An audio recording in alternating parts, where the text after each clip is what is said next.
تو جب انسان کی حالت یہ ہے، حیوان کی حالت یہ ہے، معصوم بچے کی حالت یہ ہے کہ جب تک غرض متعین نہیں ہوتی وہ اس کی کو اپنی ضرورت سمجھ کر اس کی طرف دوڑتا نہیں ہے، تو اللہ تبارک و تعالی جس نے انسانوں کو عقل عطا کی، جس نے حیوان پیدا کیے، جس نے معصوم بچے کے اندر وہ غرض اور احساس ضرورت پیدا کیا، تو اللہ تبارک و تعالی اتنی بڑی کائنات، ساتوں آسمانوں پر مشتمل، ساتوں زمینوں پر مشتمل، اتنے دریاؤں کی روانیاں، سبزر کی لہلہاٹ، زمین کی وسعت، آسمان کی بلندیاں اور انسانوں کی رعنائی اور صنائی، یہ اللہ تبارک و تعالی بغیر کسی غرض کے کر دے؟ یہ ممکن نہیں ہے۔ گویا کہ انسانوں کی تخلیق بھی اللہ تبارک و تعالی نے کسی غرض کے تحت کی۔ اللہ نے انسان کروڑا اربا انسان ایسے نہیں پیدا کر دیے۔ ایک دنیا کے اندر معمولی سا موجد، وہ کوئی ایجاد بغیر کسی غرض کے کرتا نہیں ہے۔ خود انسان بغیر کسی غرض کے ہاتھ نہیں ہلاتا، بغیر کسی غرض کے قدم نہیں بڑھاتا، بغیر کسی احساس ضرورت کے وہ کوئی عنوان اختیار کرنے کو تیار نہیں ہے۔ تو اللہ تبارک و تعالی جو حکیم مطلق بھی ہے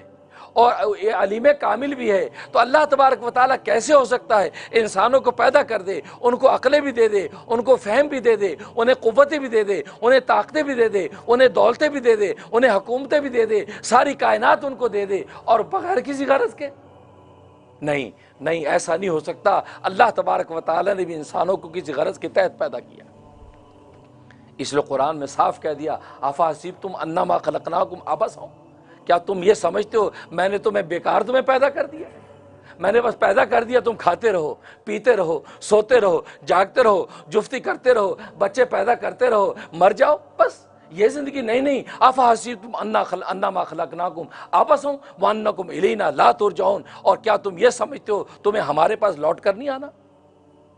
نہیں، اگر تم نے من مستی کی زندگی گزاری اور تم نے سوچا ہماری بس غرض یہی ہے ہم حیوانوں کی طرح کھاتے رہیں، حیوانوں کی طرح پیتے رہیں، حیوانوں کی طرح جفتی کرتے رہیں، اس کے علاوہ ہماری کوئی ذمہ داریاں نہیں ہیں، تو یاد رکھو، تم یہ ذہن میں رکھنا کہ تمہیں میرے پاس لوٹ کر آنا ہے، میں نے بنا کر تمہیں چھوڑ نہیں دیا، بلکہ مرنے کے بعد میرے پاس لوٹو گے۔ جب میرے پاس لوٹو گے تو میں تم سے اس غرض کا سوال کروں گا جس غرض کے لیے تمہیں میں نے پیدا کیا تھا۔ یہ وہ حقیقت ہے زندگی کی کہ کسی غرض کے تحت اللہ تبارک و تعالی نے انسانوں کو پیدا کیا، اور بنی اسرائیل کو اللہ تبارک و تعالی نے انعامات بتائے، مادی انعامات بتائے، معنوی انعامات بتائے۔ یہ میں نے کہ آدم علیہ السلام سے شروع کیا، آدم کو انعامات دیے، مادی انعامات دیے، جنتوں کے دروازے کھول دیے، جنت کی نعمتیں مباح کر دیں، پھر ان کو روحانی انعام دیا کہ مرتبہ بنی آدم بنا دیا، بنی آدم کا باپ بنا دیا، ہم نے اتنے مرتبے دے دیے، شیطان کا مسعود بنا دیا، ملائکہ کا مسعود بنا دیا، شیطان نے سجدے سے انکار کر دیا، ان کو اس پر درگاہ کر دیا، تو آدم کو ہم نے روحانی مرتبے بھی دیے، مادی نعمتیں دی، ان کی اولادوں میں سے بنی اسرائیل آئے، بنی اسرائیل کو ہم نے نعمتیں دی، مادی نعمتیں بھی دی، مانوی نعمتیں بھی دی، ظاہری نعمتیں بھی دی، باطنی نعمتیں بھی دی، لیکن اب یاد رکھو اپنی اس تخلیق کے غرض کو سمجھ لو، اور تمہاری غرض کیا ہے؟ وَأَقِیمُوا الصَّلَاةَ وَآتُوا الزَّکَاةَ، کہ تم نماز قائم کرو، تم زکوٰۃ دیتے رہو، اور رکوع کرنے والوں کے ساتھ رکوع کرتے رہو۔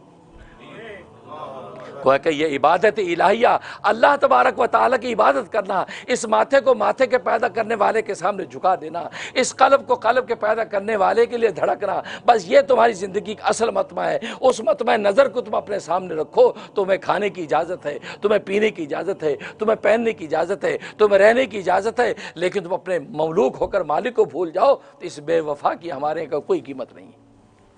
اس لیے کہا واقیموا الصلاۃ، نماز قائم کرتے رہو۔ پہلے انعامات بتائے اور پھر اصل غرض بتا دی کہ دیکھو تمہاری اصل غرض زندگی کی ہے، نماز قائم کرو، وآتوا الزکوٰۃ، زکوٰۃ ادا کرو، وارکعوا مع الراکعین، اور رکوع کرو رکوع کرنے والوں کے ساتھ۔